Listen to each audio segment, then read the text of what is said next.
คือว่าเป็นอีกครอบครัวหนึ่งได้เนี่ยแต่ว่ามากับบ่พ่อทั้งเจ้าของเพิ่นพี่น้องเอ้ยจักเพิ่นไปหาอยู่หากินหรือว่าเพิ่นไปยังหากแต่ว่ายังมีอยู่เนี่ยมีติบเข่ามี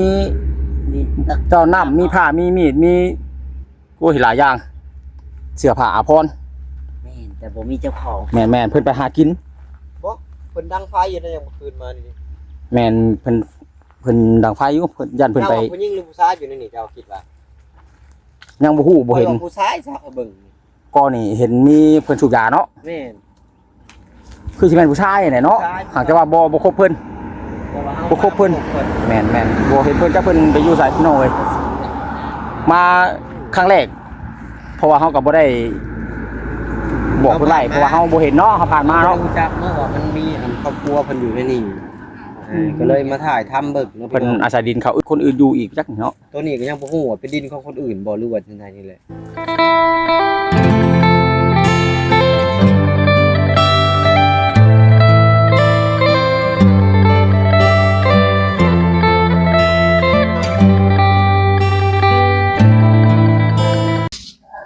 โดยกราบสบายดีสวัสดีเด้อพ่อแม่พี่น้อง FC ของบ่าวคำไพเบิดสุขูชื่อคนเปิดทุกหม่องทุกบอนพี่น้องเพราะว่าจะเป็น FC ทางภายในหรือว่าทางประเทศเนาะก็ยินดีต้อนรับเข้าสู่ช่อง YouTube บ่าวคำไพคือเก่าพบหน้าพ่อตากันมื้อนี้กับบ่าวคำไพก็อยู่ที่ไหนพี่น้องเอ้ยเนาะทางเมืองไซบุรีพี่น้องมื้อนี้ก็เดินทางมาหาอีกครอบครัวนึงแต่เบื้องต้นก็แวะเข้าไปทางที่บ้านเพิ่นแล้วพี่น้องเอ้ยเพิ่นก็บ่อยู่เนาะเพิ่นมาหาอยากหากินหรือว่ามาหารับจ้างอะไรพี่น้องเอ้ยรับจ้างมาหาเงินหาค้ำอะไรเนาะย้อนความทุกข์ยากหรือว่าย้อนความจนอะไรพี่น้องเอ้ยทางครอบครัวเพิ่นก็ดีโอเคพี่น้องตอนนี้ก็มาฮอดบ่อนที่เพิ่นได้มา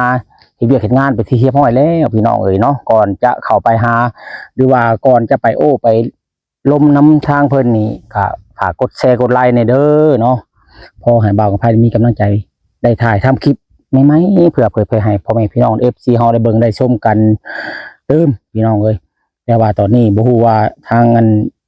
เพิ่นนี่จะอยู่บ่หรือว่าเพิ่นสิลงไปรับจ้างเฮ็ดเวียกหม้องอื่นพี่น้องเอ้ยโอเคพี่น้องเพื่อบ่เป็นการเสียเวลาก็จะไปหาทางให้เพิ่นพร้อมๆกันกระบ่าวกระพายเลยพี่น้องเลยตัดภาพมาท่านนี้ก็อยู่ที่นี่หนองน้ำพี่น้องเลยพุ่นแหละ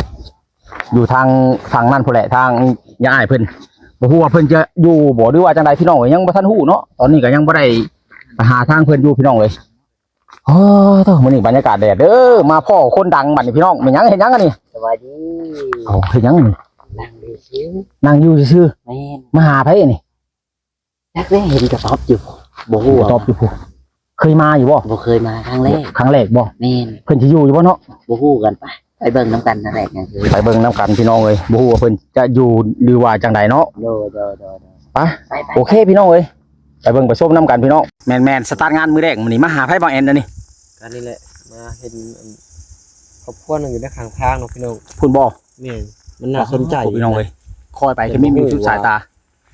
เพื่อนชาญเพิ่นบ่รู้ว่าจังไงเนาะหรือว่าเพิ่นบ่อยู่บ่หรือว่าจังไดเนาะพี่น้อง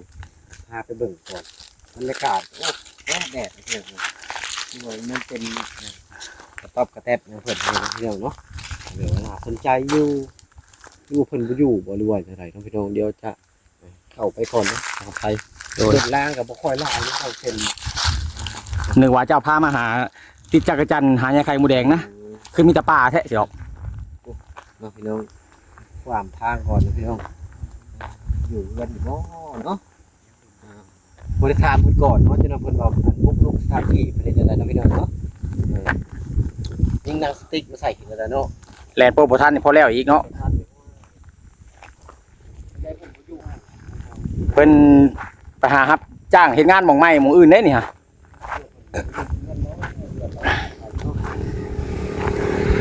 มิดสมอยเนาะเพิ่นบ่อยู่เนาะมีคนอยู่บ่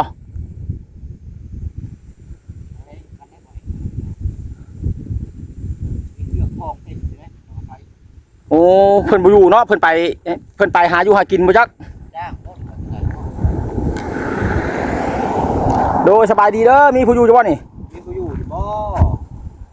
เสียมเพิ่นก็อยู่ได้มีเสียมอยู่ได้จริง บ่แม่นเพิ่นไปหาแย่ไข่หมูแดงบ่จัก ๆน้ำก็มีนะมันมีเสียมเพิ่นอยู่ได้บ่ ยันว่าเพิ่นไปหาแย่ไข่หมูแดงว่ะมีเสียมมีหยังนั่นเพิ่นอยู่คือเพิ่นพักอยู่นี่เนาะ เดี๋ยวไปข้างนะก่อนเนาะเพิ่นน่าสิอยู่นี่ บางเทื่อเพิ่นออกไปหากินเนาะบ่แม่น ไม่เห็นแล้ว เพิ่นไปหาแย่ไข่หมูแดงบ่จัก เสียม มีห้อยตีนเพิ่นอยู่ได้น่ะบ่แอนเด้ยเพิ่นอาจจะมาอยู่หักแต่ว่าเพิ่นนั่นเพิ่นออกไปหากินแล้วเดี๋ยวเบิ่งนี่เนาะ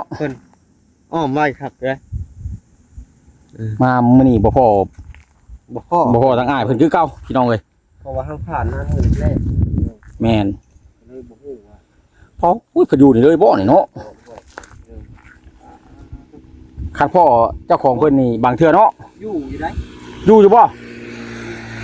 เจ้าของเต็มอยู่ โอ้ใช้สายคนน่ะ บ่พริกไปได้เป็นนัวก็มีอยู่ได้นี่น่าจะอยู่นี่ ติบข้าวตาน้ำเนาะ ผ้าก็มี มีหอดติบข้าวน่ะ แม่นแหละ เพิ่นไปหาอยู่หากินบ่หรือว่าเพิ่นไปหาหยังไข่หมูแดงหาติดจักรจันทร์แถวนี้บ่ บ่ฮู้คือกันนะมีผ้าเดี๋ยวตัวนี่ก็เป็นยากแต่บ่ฮู้ว่าเจ้าของเพิ่นบ่เห็นนะพี่น้องถ้าว่าเห็นเจ้าของเพิ่นเฮาก็สิฮู้ว่าสิถามเรื่องราวว่าเป็นเพื่อนมันบ่หรือว่า เป็นหยังนะพี่น้องเอ้ยเรียกว่าเพิ่นบ่อยู่นะพี่น้อง แม่นก็เลยบ่ฮู้เนาะ คนตรงมาอยู่จังใดเด้ อยู่ไปจังซี่ๆแหล้วคนจนเว้าคนบ่มีเฮ็ดจังได๋ซะนี่ก็จักว่าเราอาศัยของหมู่ซ้ำจักอยู่นี่ จะเก็บมาไทยแล้วมาเฮ็ดนะพี่น้อง อ้าโตลมมามันสิบ่บุบบ่บ่บ่นี่เบิ่งแน่บ่แอน นี่ มันสิบ่ ต่อยตื่น โธ่พี่น้องเอ้ยลมมานี่จักสิว่าจังได๋เนาะ นี่แหละ อันตรายขนาดพี่น้องเอ้ย จักไปเท่าไหร่ ผู้ทุกข์ก็ทุกข์แท้ ผ่านมาเท่านี้เป็นมื้อแรกๆเนาะ แม่นผู้ทุกข์ก็ทุกข์อีหลีจนบ่มีอันที่อยู่จนบ่มีบ่อนสิสู้หัวนอนพี่น้องเอ้ยโธ่ถือว่าเป็นอีกครอบครัวหนึ่งเด้เนี่ยแต่ว่ามากับบ่พ่อทั้งเจ้าของเพิ่นพี่น้องเอ้ยจักเพิ่นไปหาอยู่หากินหรือว่าเพิ่นไปหยังหากแต่ว่ายังมีอยู่นี่นะมีติบข้าวมีเจ้าน้ำมีผ้ามีมีดมีโอ้ยหลายอย่างเสื้อผ้าอาภรณ์ แม่นแต่บ่มีเจ้าของ แม่นเพิ่นไปหากิน บ่เพิ่นดังไฟอยู่ได้ยังเมื่อคืนมานี่ แม่นเพิ่นดังไฟอยู่เพิ่นยันเพิ่นไป เจ้าผู้หญิงหรือผู้ชายอยู่ในนี่เจ้าคิดว่า ยังบ่ฮู้บ่เห็น ข้อยว่าผู้ชายซะเอาเบิ่ง ก็นี่เห็นมีเพิ่นสูบยาเนาะ แม่น คือสิแม่นผู้ชายนี่เนาะ ผู้ชาย หากแต่ว่าบ่คบเพิ่น แต่ว่า บ่ครบเพิ่น แม่นบ่เห็นเพิ่นจักเพิ่นไปอยู่ไสพี่น้องเอ้ยมาครั้งแรกเพราะว่าเฮาก็บ่ได้บอกเพิ่นไว้เพราะว่าเฮาบ่เห็นเนาะเฮาผ่านมาเนาะ รู้จักเนาะว่ามันมีอันครอบครัวเพิ่นอยู่ในนี่ก็เลยมาถ่ายทำเบิ่งเนาะ เพิ่นอาศัยดินเขาอื่นคนอื่นอยู่อีกจักเนาะ ตัวนี้ก็ยังบ่ฮู้ว่าเป็นดินของคนอื่นบ่หรือว่าจังไดนี่แหละ เวลาลมมานี่ มันสิบ่ปลิวขึ้นพี่บ่จอยนี่บ่จอยเบิ่งแน่ อย่าเฮ็ดแม้จะเจ้าของคนเมาเอาว่าเฮ็ดเฮือนเฮ็ดชานเพิ่นได้แต่ เนาะ ว่าเพิ่นอยู่เฮ็ดเพิ่นใหม่ๆนี่ห้อยเพิ่นออกไปเพิ่นกินน้ำกินในอยู่หั่นแหละ อืม แม่นถ้าว่า เพิ่นบ่ได้อยู่นี่เนาะ แถวนี้ก็จังว่า สิถามเนาะ เพิ่นเบิ่งว่าเจ้าของเพิ่นไปซ้ายอยู่บ่หรือว่าจังไดนี่แหละหรือว่าไปถามเบิ่งอันในบ้านแถวนี้บ่เนาะเพราะมันก็บ่มีคนผ่านทางมาเนาะพี่น้อง แม่นมีแต่รถก็บ่ค่อยหลายปานใดพี่น้องเอ้ย ก็มันเป็นเส้นทางเส้นข้างนอกเนาะบ่แม่นก็มาเส้นทางนี่เป็นมื้อแรกๆเด้อพี่น้องเอ้ยบ่เคยผ่านมาก่อนเนาะ ข่อยก็มาแต่ปีกายนี่ แต่ว่าบ่มีปีกายนี่แถวนี้มันเป็นป่าอยู่ นี่ แม่นมันเป็นป่าอยู่บ่มีกระต๊อบแบบนี้ จักแล้วมายามแรงเนาะ แม่นคันมายามแรงดีกว่ามายามเช้าๆดีบางเทื่อสิพ่ออยู่ เพิ่นก็อยู่บ่ซี่เลยเนาะ อยู่ไปสิแหล้วมันบ่มีเด้มันจนเนาะ นี่แหละคนบ่มีเนาะพี่น้องบ่แต่เฮาก็บ่ได้สรุปว่าเป็นเงินเป็นชาติบ่พอ แม่น เฮาก็ยังบ่ฮู้เป็นเงินชาติแค่บ่ เพราะว่าเฮาก็มาเป็นครั้งแรกยังบ่ได้พ่อเจ้าของเพิ่นเนาะ แม่น มันว่าเป็นเฮือนเป็นซ่านเพิ่นบ่หรือว่าจังใดก็ยังบ่จักพี่น้องเอ้ย แค่ว่าบ่เห็นเบิ่งบรรยากาศเพิ่นยังอยู่นี่นะ แม่นเพิ่นยังอยู่ยังมีติบข้าวต้อนน้ำยังมีเสื้อผ้าอาภรณ์อยู่มีผ้ามีมีดมีเสียมมีหยังอยู่ มีทุกอย่าง แต่ว่าบ่เห็นคนบ่เห็นเจ้าของพี่น้องเอ้ยก็ยังสรุปบ่ได้ว่าเป็นบ้านบ่หรือว่าเป็นเฮือนเพิ่นหรือว่า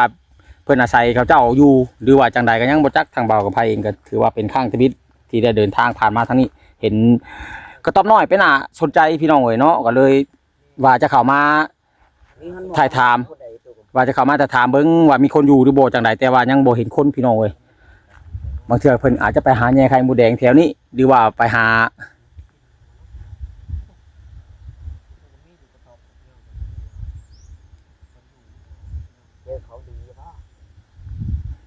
เพิ่นอาจจะไปหาติดจักรจันทร์มาขายหรือว่าไปหาแย่ไข่มดแดงมาขายกับบ่จักตัวนี้เพราะว่าช่วงนี้มันเป็นช่วงหน้าไข่มดแดงใหญ่จักรจันทร์ก็ห้อง เนาะหรือว่าจังไดจ้ะเอาก็สิบ่รบกวน แม่นเดี๋ยวบ่พอคนเดียวเพิ่นจะว่ามาหาหลักอันนั้นหลักอันนี้มาหาบุกรุกแบบสิทธิส่วนบุคคลเนี่ยมันสิยากอีกเนาะพี่น้องเอ้ยมีแต่ว่ามือใดพ่อเจ้าของเพิ่นหรือว่าพ่อคนอยู่เขาจึงมาถ่ายถามว่ารายละเอียดที่ไปที่มานี่จังไดเป็นเรือนชานบ้านช่องเพิ่นอยู่แท้บ่หรือว่าเพิ่นอาศัยดินเขาเจ้าอยู่บ่ว่าเพิ่นมาแต่ไสเป็นคนอยู่บ้านใดอยู่เมืองใดเนาะพี่น้องเอ้ย จะถามรายละเอียดเนาะ แม่น พี่น้องผมเห็นก่อน บ่เห็นคนก็มีแต่สิได้รีวิวที่อยู่ที่ เข้าไปทางกลาง เช้าหรือว่าที่พักให้พี่น้อง FC เฮาได้เบิ่งแล้วก็ได้พิจารณานํกันพี่น้องเอ้ยเนาะเฮ็ดจังใดมาบ่เห็นเจ้าของแม่นบ่เห็นเจ้าของ แต่พันธงว่าเพิ่น แต่ว่าเพิ่นยังอยู่นี่แหละเพราะว่า แปดอยู่ ยังเห็นห้อยตีนออกไปอยู่ ถ้ามีกี่คม แม่นมื้อเช้านี่ย่านเพิ่นออกไปหาอยากหากินนั่นแหละฉันกะหาหญ้าไข่หมูดอกหมูแดงแถวป่านี่จักเบิ่งแหน่พี่น้องเอ้ยเป็นป่าหกก็คืออยู่ได้นี่ฮะช่วงนี้เป็นช่วงเดือน5หน้าแล้งพี่น้องเอ้ยใบไม้ปงไม้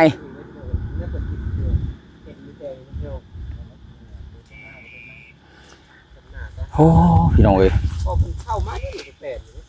แม่เห็นนอนห้อยตีน โอ้เพิ่นมันสิเข้านี่พี่น้อง ถือว่าลำบากอีกครอบครัวหนึงถามว่าพ่อผู้เจ้าของมาอยู่สิถามรายละเอียดฮู้จะคักอยู่พี่น้องเอ้ยแต่ว่ามาบ่พอคนเดี๋ยวไว้โอกาสหน้าถ้าว่าได้ผ่านมาทางนี้จะไปถามรายละเอียดว่าเป็นบ่อนเพิ่นพักเพิ่นเช่าแท้หรือว่าจังไดพี่น้องเอ้ยเนาะฮ่าโธ่น่าสนใจอีกเขตหนึงได้เขตนี้ฮะ น่าสนใจอยู่นะพี่น้อง เพราะว่าเบิ่งแหน่พี่น้องเอ้ยบ่มีฮอดแนมนั่นอาศัยมัดเอาชื่อนี่นะเบิ่งแหน่เวลาลมมานี่โอ้ยสังกะสีเพลิงก็บ่ฮู้จักความสิว่านํพี่น้องเอ้ยบ่าวไผเองมาเห็นแล้วก็ว่าจะถามรายละเอียดว่าเป็นเฮือนเพิ่นอยู่บ่หรือว่าเป็นคนจังไดก็ยังบ่จักพี่น้องเอ้ยโอเคพี่น้องเนาะมาฮอดนี่ก็บ่อยากจะรบกวนทางอันที่นี่หลายพี่น้องเดี๋ยวเพิ่นจะว่ามาหาหลักนั่นนี่เพราะว่าบ่เห็นเจ้าของเนาะทางบางไผก็มีแต่สิรีวิวนี่แหละตอนนี้ก็กำลังถ่ายภาพเนาะบรรยากาศให้พ่อแม่พี่น้องหรือว่าให้ FC เบอร์สุขุสุคนได้เบิ่งภาพบรรยากาศสดๆตอนนี้อยู่ที่พี่แหละพี่น้องเอ้ยทางเมืองไซบุรีแขวงสะวรรณเขตนั่นแหละพี่น้องเอ้ยโธ่พี่น้องเอ้ยโอเคพี่น้องบัดเนี้ยก็บ่มีหยังสำหรับคลิปนี้ก็มีแต่สิขอโจกคลิปไว้แต่เท่านี้พี่น้องเอ้ยเนาะเพราะว่าบ่พ่อเจ้าของเพิ่นทางบ่าวไผกับพ่อเจ้าของเพิ่นก็มีแต่โจกคลิปไว้ก็ฝากพ่อแม่พี่น้องหรือว่าฝาก FC เบอร์สุขุสุคน